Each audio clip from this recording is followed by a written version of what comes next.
আসসালামু আলাইকুম সুপ্রিয় দর্শক, সকলে কেমন আছেন? আলহামদুলিল্লাহ, আমিও ভালো আছি। প্রতিদিনের মতো আসমা সিম্পল ব্লগ থেকে হাজির হয়ে গেলাম আপনাদের সামনে একটি কবিতা নিয়ে।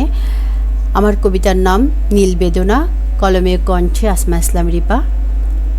আজ তুমি চলে গেলে স্বইচ্ছায়, ভেবেছিলাম তুমি ফিরবে এ নীরে।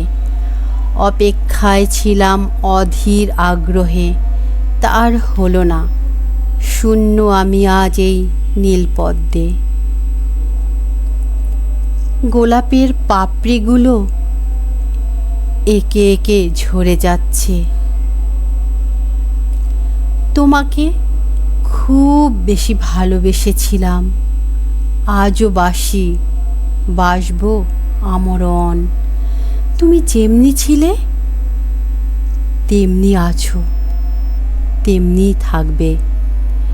হৃদয় গভীরের সেই ছোট্ট নীরে একা তোমাকে আগলে রাখব স্মৃতির পাতা ধরে। গন্তব্যহীন পথে চলবো একা, পাহাড় সাগর পাড়ি জমিয়ে। তোমাকে আর ডাকবো না পিছু, বলবো না ভালোবাসা দাও। কষ্টকে সাথী করে নিয়ে যাব অদূর প্রান্তরে। গড়ব আবার ভাঙব স্বপ্নের বাসর, যেখানে থাকবে শুধু